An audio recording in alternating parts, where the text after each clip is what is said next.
We start by thanking you for choosing to share your time with us today and for inviting us into your homes and your spaces.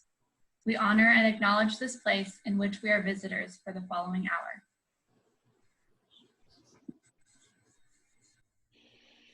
He kaula, he hi'a, he hahaka upena, he piko, he maka, he upu'u, he puamana. Aho okomo i ka hokeo, ka hokeo upena o Maui Nui Makai. Pai pai ia nai a holo, na kama ke iki papa na kupa ka ʻāina. Pamai na ale nui o pailolo, ki ola upena hopu a holo. A ka alohi ai ke ala i ka hiki, ki ola upena hopu a holo. A la haina i o au, ki ola upena hopu au alako. Pai pai alako. Pai pai aola, o Maui Nui Kama, Ola Maui Nui Kama. My name is Karano Suga, and I'm the coordinator for the Maui Nui Makai Network. I'm joined today by our network po'o, Edwin Lindsay, network representatives Claudia Kalaola, Scott Crawford, and Pekelo Lind, and esteemed community members Jerome Kikivi Jr., John O'Hara, and Aloha Lani Smith. We will be sharing with you a story of success, the grand unveiling of the Mālama Ikekai Community Action Guide for Coastal Abundance. But first, let me introduce you to the Maui Nui Makai Network. The Maui Nui Makai Network is a learning and sharing network of 3 partner organizations and 7 community member groups from Maui, Lanai, and Molokai. The 7 community groups are Polanui Hiu from West Maui, Nāmamo o Mu'olea and Kipahulu Ohana in East Maui, Wailuku Community Managed Makai Area in Central Maui, Maunalei Ahupua'a Community Managed Makai Area on Lanai, Hui Mālama o Mo'omomi, and Kahonua Momona International on Molokai. In each place, our members actively care for the ʻāina and Makai areas. Many of these groups have been actively managing their sites for years, some for decades, and while no 2 places are alike, their conservation values overlap and unite them. As the first community-based marine conservation network in Maui Nui, our mission is to connect communities to care for and restore healthy ecosystems on which Hawaii's people depend. Our purpose is to share and learn from our diverse experiences, lessons, and best practices to help member sites Mālama their Makai areas. Our vision is to see our relationship restored to both land and sea as we reach across communities and generations to enhance our strength through diversity. Together, we commit to provide a legacy of ecosystem health and food security for future generations through education and ʻāina restoration. The oli that you heard at the beginning was composed for the Maui Nui Makai Network by Shari Frias, Elika Jardin, Nahulu Maioho, and Kanoi Stewart. It speaks of an upena, a net, representing the network. Just as an upena cannot exist without the kaula, the line, the hi'a, the needle that threads the line, the hipu'u, the knots, the maka, the eyes, our network would not exist without the individuals, communities, the bonds and relationships between all. At the piko, the center of this upena, the source of our connection is a common drive. We're motivated by our love for our island home. We actively and purposefully support community-driven efforts to Mālama ʻāina under the direction of Nakupuna and other knowledgeable community members. With humility, we put the fish first to ensure that kapai ʻāina will return to abundance during our lifetime and for future generations. As a network, we support, encourage, and inspire one another with the knowledge that we're not alone in this work, but part of a larger collective. Every community has a story. What is the moment that seed was planted for an action to occur? How? Who waters the seeds? It is a common vision for these seeds to be cultivated so each community can prosper in perpetuity. We do not do this for ourselves. Each and every one of us does the work for the many who are not here. That includes past and the future. As you watch and listen, think about your community challenges. What are they? This is my story. Hello, this is Ikolu Lindsay coming to you from ʻāina on our family property within the Ola Nui Makai. Our story began with a canoe ride with my father and 6-year-old son at the time in the channel that we know as Ha'ilio, traversing the reef of Napapalimo Pi'ilani. My father noticed there was a lack of fish, a lack of seaweed, and the corals seemed wrong. Something was wrong with the color. So that was our catalyst to look into why this was happening, what our problems were. And that was in 2005. It took 5 years before I raised my hand in a meeting and said, hey, Maui Nui Marine Resource Council, I have someplace to save. Let's start with the reef at Ola Nui. And we've evolved over the last 10 years, building community capacity, establishing baselines, and moving forward in the conservation action plan that we have in place.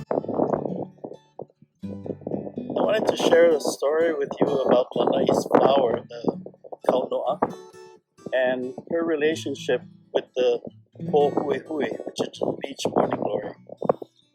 These two plants live along the shorelines of Lanai from Kaiolohia to Kalaihi to Lopa.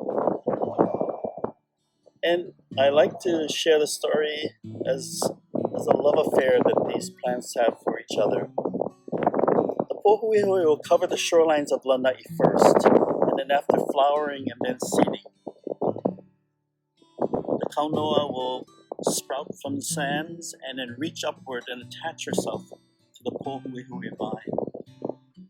Our kaunoa is a parasitic vine, and it requires the host plant, the pohuehui, from which she gets all of her nourishment. And then in doing so, our kaunoa will have a chance to complete her own life cycle of flowering and seeding.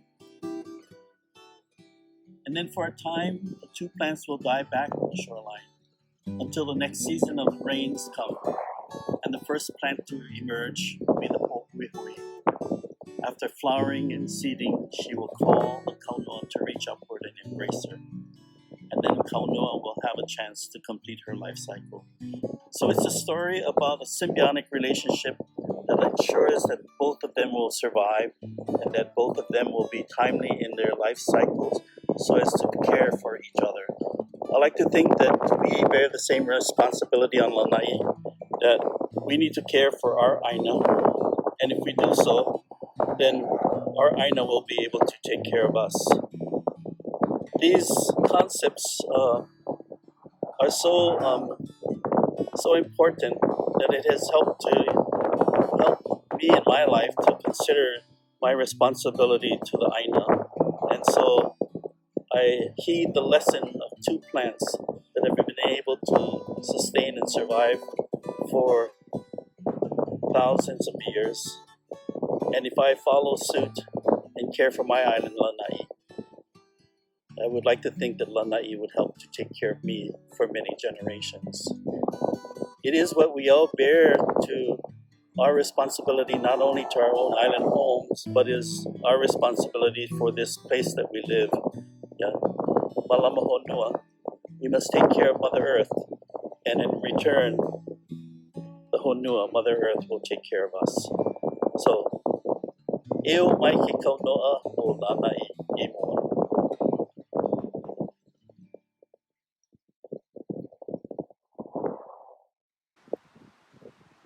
Eo mai ke kaunoa o Lanai mua. E reina ni ke au o halea ka la. Uluā na ta pohuehui makai ʻolohia. Ka hale ka malui ka makani ka lohi. Olu mai mua me ka nani puale.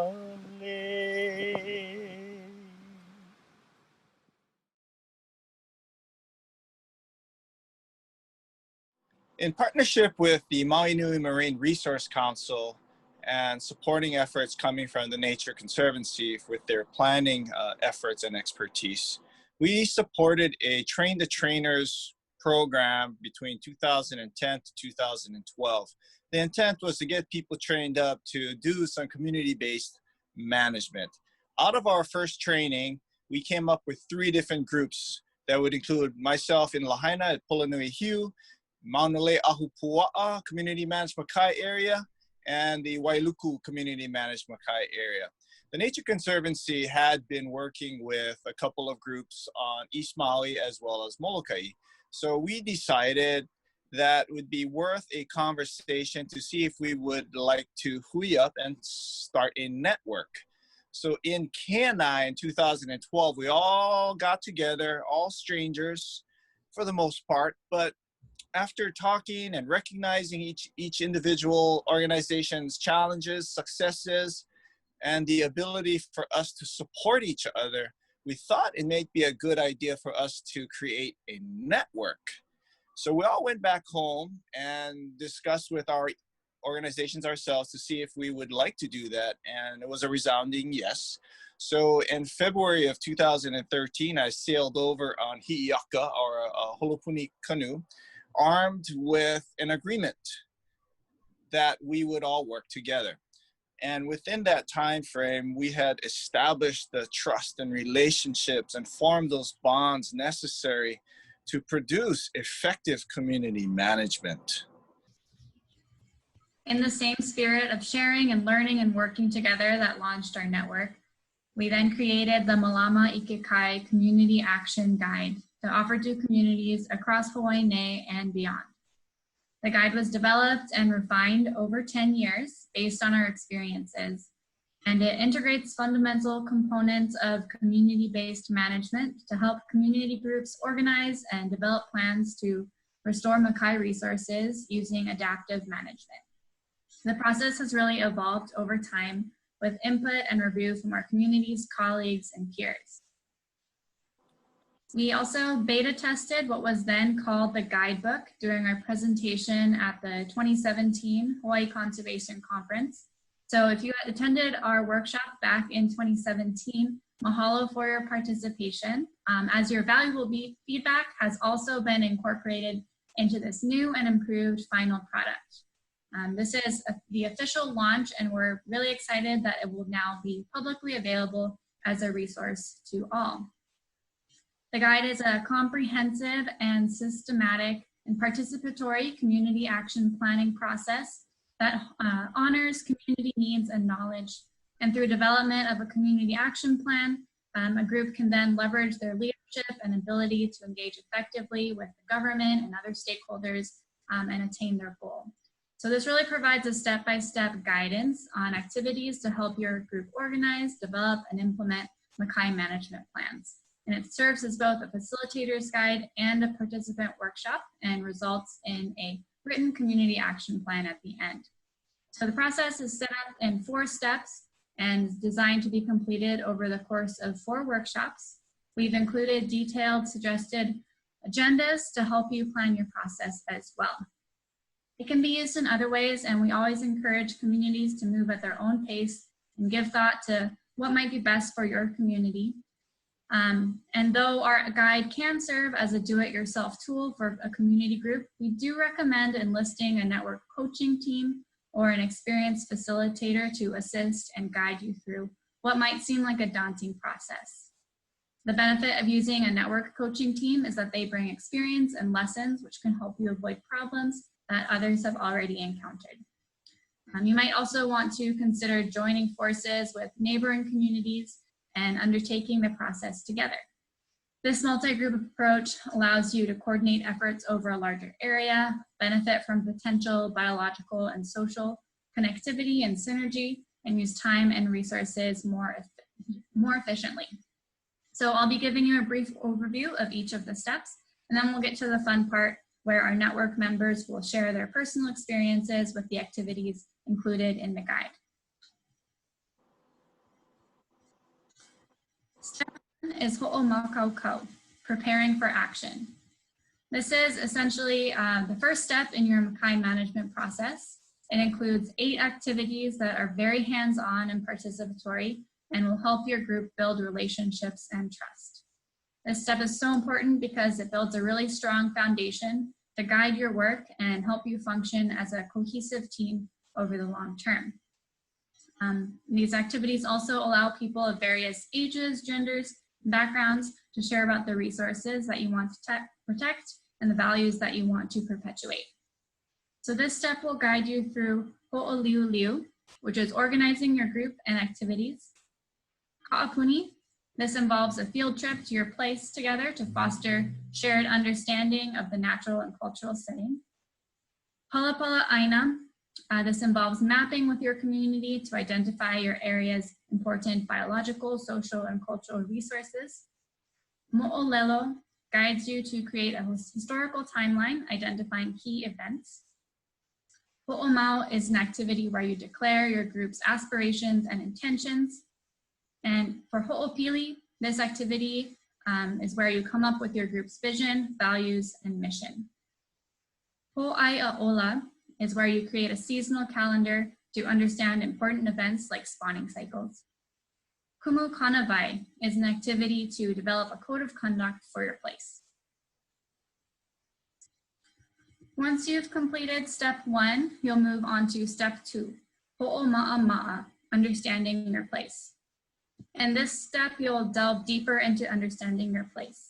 What sites and realms require your work and which issues do you need to address? So you'll be building on the work you did in step 1, and these 4 activities will help you identify priorities for Makai management. Starting with ho'owai, choosing your priorities and the geographic scope. Once you've done that, you can move to pilikia paha, identifying and ranking your problems. Kumula'au is a really awesome activity that helps you analyze and understand your problems better, and that leads you on to nana ikonu'u, setting your goals. The next step is ho'olala, making your plan. If you're working through the guide, by this point you've established the foundation for your Makai management efforts by preparing your group, stating your intentions, and becoming more familiar with your place. Now you'll begin creating a community action plan that reflects your group's intentions and the knowledge you've accumulated. To make sure your plan is effective and feasible, you'll also assess your strategies and consider whether your group needs to recruit others to help carry out your efforts. You also create monitoring and work plans to guide you and make sure that you're on track to reach your goals. So in this step, you'll work through ho'onohonoho, identifying your strategies, objectives, and actions. Next is imi ho'omalu, where you're seeking governance and management frameworks that might be out there and existing. Ho'oia'i'o, this is where you assess strategies by validating your assumptions and expectations. Next is ho'oikaika. This helps you assess your group's capacity by identifying your strengths and needs.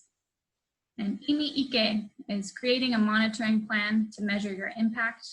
And the last activity in this step is ho'ohana, creating a work plan, basically a to-do list to guide your efforts.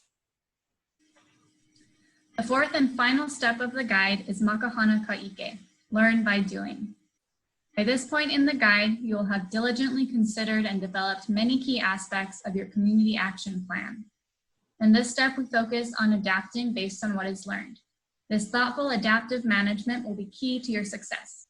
We wrap up the guide with activities that will enhance your effort, including helping you identify specific ways to share and engage others in your efforts. These final activities are a'o'a ma'a, learning and adapting, olelo poeko, learning to communicate effectively, which is key, especially when communicating with different audiences.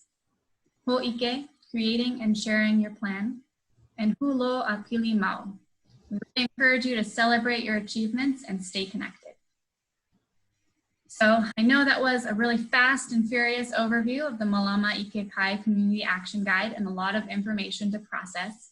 But to give you a better sense of what the guide can help your community accomplish, I'll hand it over to our network members, Ekolu Lindsay, Claudia Kalaola, and Scott Crawford to share their experiences with some of the activities from the guide. Aloha, I'm Ekolu Lindsay, coming to you from Polonui and West Maui and Lahaina. I get to talk to you folks about the fun stuff, the ka'apuni or the field trip, but we utilize the transect, which is a pretty fancy word for a straight line walking out into the ocean, identifying things. But also going to talk to you about the mo'olelo portion of it, or the historical timeline. Now, both of these techniques or methodologies is utilized, and I mentioned it before, is to really gain trust and promote cohesiveness within the community. So you got to have fun, because if you're not having fun, you're not learning. But the ka'apuni specifically is really good fun because it gets people into the water, if you can get in there safely, or along the shorelines. For us, being in a relatively safe environment, it started with me at a call to a friend in the Hawaiian Civic Club, who opened up many doors for myself to invite people down here to our house in Lahaina. We had between 40 and 50 people here. And what we did was we broke them up into manageable groups and tried to put different people, put a scientist, a surfer, or somebody who is just kind of interested. So you have a general mindset that's 360 degrees. And the wonderful thing about that, aside from getting to know different people, was the amount of information that came out while walking. From learning about the different plants on the beach, I learned about sand composition. I never even thought about what is my sand made up of.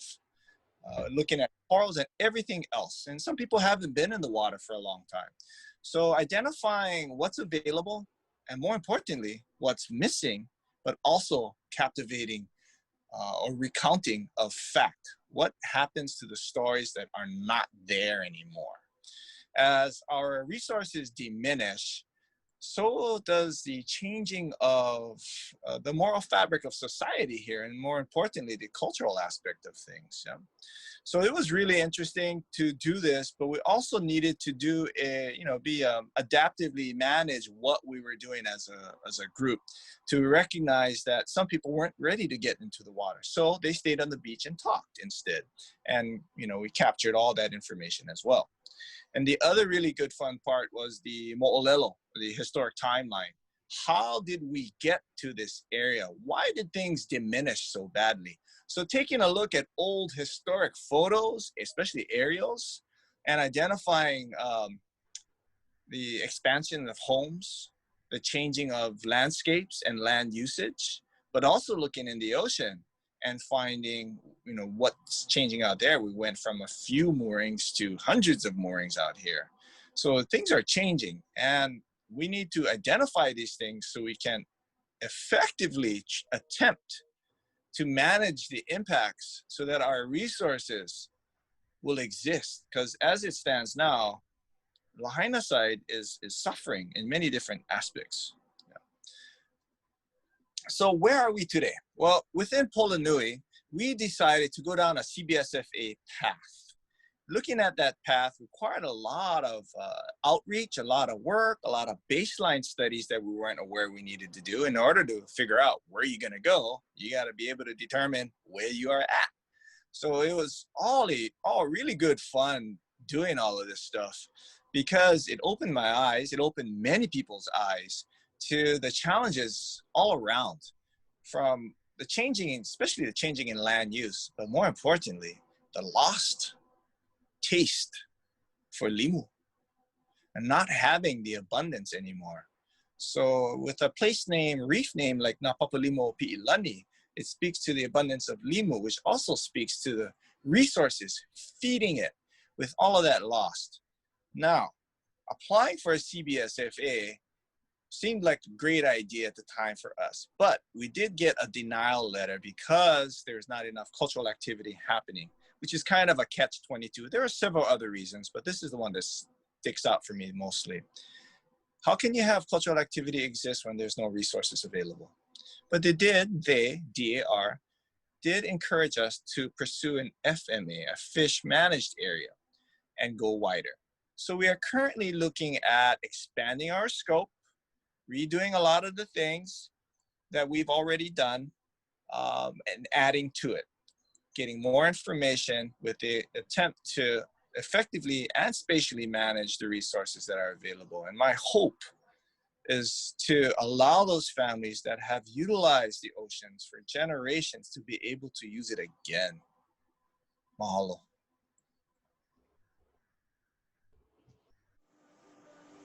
Aloha mai kako. O Claudia kala ola ko o inoa. E noho wau mahana ma Maui Nui Makai. Mahalo nui for joining as we share the stories of our kulaiwi and the work that we do. Our kuleana to preserve our traditions and how we Mālama our resources for na ohua, the generations to come. In 2007, Emily Fielding of the Nature Conservancy's Maui Marine Program guided members of Naumamo through a process that helped to create our marine management plan. Mapping helped us to identify place names along our coastline, and it gave us insight on significant historical landmarks. We identified marine species that we valued. And we also identified both perceived and actual threats. And that is really what helped us to focus on our goals and actions. We researched the history of these ancestral lands of Analea Ke'ohokalole, mother of King David Kalakaua and Queen Liliuokalani. According to historians, the great warrior king Kahekili rested his men in the fertile uplands of Mo'olea after long and arduous battles. We were motivated, so we put in the time and we did the work. We identified our goals and identified the actions needed to achieve our goals. And even though it literally took a year, we did it. Back then, the process wasn't called Mālama Ikekai. Over years, the steps were fine-tuned and modified. Today's changes help communities process quicker and be more organized in their thought process, so they can put their perspectives and visions down on paper. We also use this process for our strategic plan, and we're currently completing the 10-year update of that plan. For the last 13 years, Naumamo members have followed the guidelines of our plans, including invasive species removal, reintroduction of native plants, clearing, protecting cultural sites, and doing community outreach events and programs, all on a volunteer basis. Marine, archaeological, and native plant surveys were conducted so we could establish baseline information and collect data. Protection and education of Opihi is ongoing and a work in progress, just like everything else. Our Opihi monitoring program started in 2008, and many of our Hana guides contributed to the protocol for monitoring with mana'o and traditional knowledge. Today, monitoring is practiced on most Hawaiian islands, including Papahanaumokuakea National Marine Monument. Our Opihi Rest Area is a 300 feet section of coastline designated as a volunteer no-take zone. The idea is more Opihi makes more Opihi. After a successful 3-year trial, the data supports 1, that the theory is correct, and 2, that people complied with no threat of enforcement. Naumamo hosts several educational programs throughout the year, most notably the Hanalimo Festival, which is now a tradition. The festival draws over 500 participants over 2 days of fun.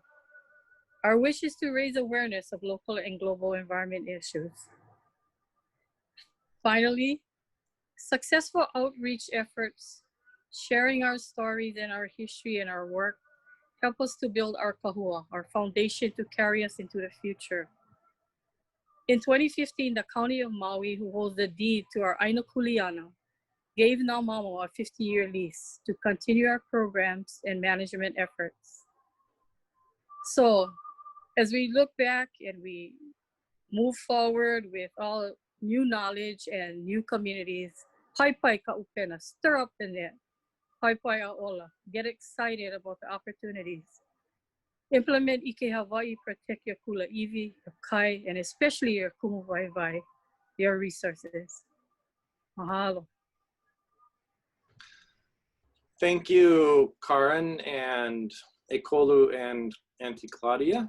My name is Scott Crawford with the Kipuhulu Ohana, and I'll be sharing some information about our Mālama Ikekai planning process, and in particular, the community mapping component or activity that's part of that process.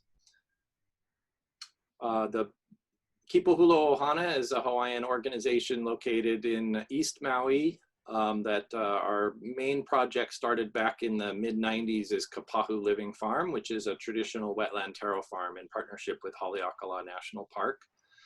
Around 2010, we started to focus on the Mauka to Makai aspect of the Ahupua'a management and started working on our Mālama Ikekai planning process and applied some of the things that were learned in the Mu'olea process for Kipuhulu. Through a series of workshops in 2010 to 2012 with facilitation and support by the Nature Conservancy Maui Marine Program, we included fishermen, kupuna, traditional practitioners, resource managers, teachers, and other community members and partners in a series of workshops. I'll focus in particular on one activity that was part of our process, which is community mapping and how that fits in with the overall Mālama Ikekai planning process. The first thing is to really understand the importance and power of maps and of the power of a community making our own map and choosing what we want to include and not include on our map. A lot of times maps we use are made by other people from the outside, and we sort of take it for granted that the map includes what it includes and doesn't include, but it helps define what is important, what's considered important in a place by what is on the map. And so by the community defining their own map, it really empowers the community to define what's important and prioritize and make sure that what they want to be included is included.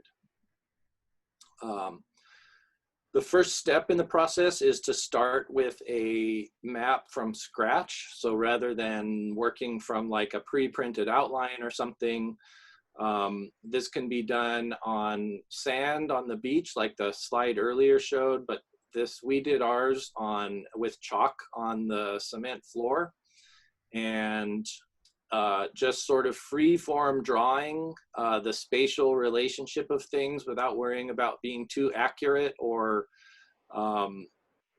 having the relationships exactly right. It's just more of a process to get the community thinking about spatially in terms of the area that we're planning for, and just bringing out ideas about the resources, the place names, and what's important to us to include in our plan, and building upon the Ka'apuni process and the other processes that have gone before to include what to include on the map. And then from the chalk on the floor process, we moved to paper, drawing, sketching out the map on paper, which was, a little more accurate. And then from there, we moved to a GIS printout map with various overlay layers, incorporating the information that we had developed during the previous stages. And this was all done over 3 different workshops for us over the course of a year or so, with several months in between. But we would come back and just further refine the map with each workshop. One thing, this is the one version of the final map that we came out with, showing the various resources and place names and priorities. And one thing that's important to remember in this process too is that you don't necessarily want to share everything. So we have a public map and we have an internal map. You want to document all the information for our own uses, but we don't want to share sensitive information. So we have an internal map that is just for our own use, and then we have a public map that we share.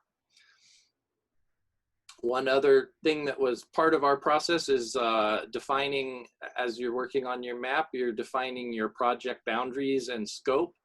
And we also put in moku signage at the borders of the Kipuhulu moku, so that as people are entering or leaving the moku, they have a recognition of that traditional boundary and a sense of the place names and histories that are important. From working through our Mālama Ikekai plan, we prioritized several actions, including establishing our own Opihi rest area, similar to Mo'olea, and to designate Kipuhulu moku as a community-based subsistence fishing area. Hawaii's CBSFA designation formally recognizes local communities as valued partners in protecting natural resources and is the only type of fisheries management area that reaffirms and protects traditional and customary practices for subsistence and culture as part of the basic purpose of the fisheries area.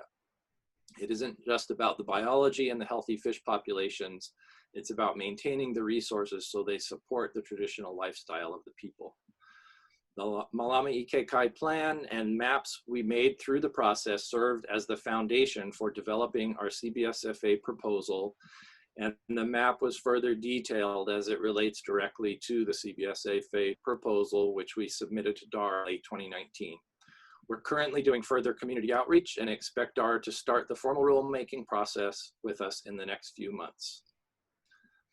And that is an overview of the community mapping activity with the Mālama Ikekai planning process and guide. And now I'll turn it back over to Karen to share some more about our other Maui Kahikina communities. Mahalo.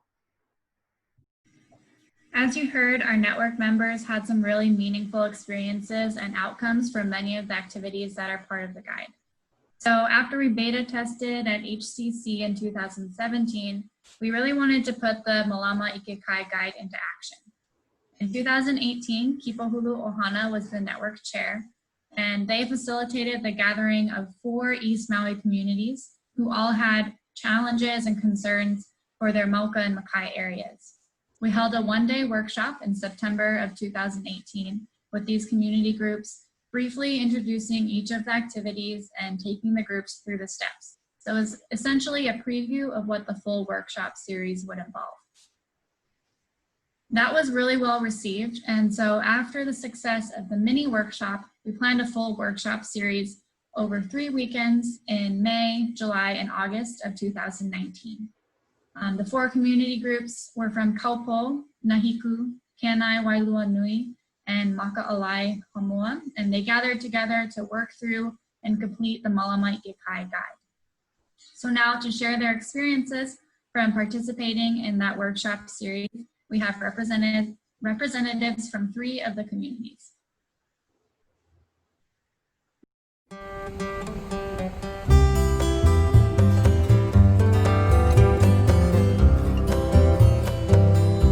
Aloha kako, my name is Samuel. I'm 7th generation from Ke'anai to Kaupo. I joined the Maui Nui network for sustainability in our resources, strategic planning for our communities to come together and work as one to protect our resources and to know what we have and what we don't have. Aloha mai, my name is Marianne Kahana. I come from the Pi'ilani Ohana. They've been living here for generations, here at Hamoa Village on Hanea'o'o Road. I participated in the Maui Nui Makai network because of being part of Keauhali'i. One of our missions is conserve and preserve our marine life, and we use their training platform to conserve what we currently have, which is this ʻāina right here. And my vision for the land is to actually conserve it and not have it developed. Aloha mai kako. My name is Lipoa Kahalewahi, born and raised in Hana, grew up in Hanea'o'o and Hamoa, and currently reside in Maka'alai. Some advice that we would like to share with communities that maybe just at the beginning of figuring out what they need to do, you're on the right path. These workshops and tapping into this network in particular, but possibly others like the Maui Nui Makai network, go for it. This provided the strategies that we needed in order to implement and put all of that passion to work, to create plans around management and strategy to not only obtain this place but to create the steps that we needed to holomua and move forward. Aloha, my name is Mavis Oliveira Medeiros. I live in Hamoa Village in Haneo'o. I came here today to talk about my most memorable moment at the Maui Nui Makai Network workshops. And it was a time when Mac, also known as Uncle Mac, had brought out this calendar, and he was talking about how the ancient Hawaiians had fishing seasons, and that really touched my heart, because I felt like the Hawaiians of old, they knew a lot more than some of us know today. And it makes sense. It makes sense that there would be a moe season. It makes sense that there would be a mullet season, because you don't want to go fishing when they're spawning, because you would be catching all the babies in the mama's stomach. So thank you, Uncle Mac, for that very important piece of information. And we're coming to you live from Hana, Maui. Aloha. Hey, how's it everybody? Aloha, my name is Jerome Kikiwi, president of Namoku Aupuni o Ko'ola Hui. Aloha everybody, Bruce Martin, vice president of Namoku Aupuni o Ko'ola Hui. One of the reasons why we decided to join Mālama Kai was to find out how we could work with our communities and partnership with state and county entities to protect and manage our resources from Mauka to Makai in the Ko'ola Moku, the largest crown lands in Hawaii. What advice do you have for other communities thinking about starting community-based Makai work? Number one, you guys need to take actions of your kuleana. Number two, you need to protect and manage your resources. Number three, reach out to the Maui Nui Makai network to help achieve your community goals. Aloha everybody. Alright. Aloha, my name is Christy Stone. I'm from Kula, Maui, and I'm here to represent Mokuo Kaupo. So I originally participated in the Mālama Kai workshops because we heard that Auntie Aloha Smith was getting Kaupo involved, and I knew about the Mālama Kai workshops from their first cohort that they did. When I heard that Kaupo was going to be a part of the second cohort and that it was going to be specific to East Maui, I really wanted to get involved because Kaupo is where my ohana is from. And although I don't live there now, we do go home as much as possible to Mālama our own ʻāina and our own cattle out there. And I've seen the changes that's been happening. And after talking to Auntie Aloha, her mana'o is the same, is that Kaupo is growing and more people are coming out there to utilize the resources or to just get away from town. We both realize, along with many of our community members, that we need to find a way to manage our resources, but let our ʻāina be open and available for others to utilize. We as a community need to be able to have a plan to manage it. And so Mālama Kai was just a perfect opportunity to learn how to go about planning a way to manage our resources as a community. I just love what they do. I love that Keanai was a part of it and Hana, because most of us are all connected as family. Anyone knows that if you are a descendant of East Maui, you pretty much are all related, because there was only one road, and so all the ohanas are connected in one way or another. When I went to the first meeting in Keanai and I saw all my uncles and even my classmates and all my auntie them, they were the ones that was the leaders in the group. It was amazing, and that made me realize, like, I want to be a part of this. I want to learn with them, alongside with them, and learn their mana'o and what they think we should be doing, because they're the ones that I've been growing up with all my life. And to partake in this workshop to learn how we should manage alongside of them was like the perfect opportunity.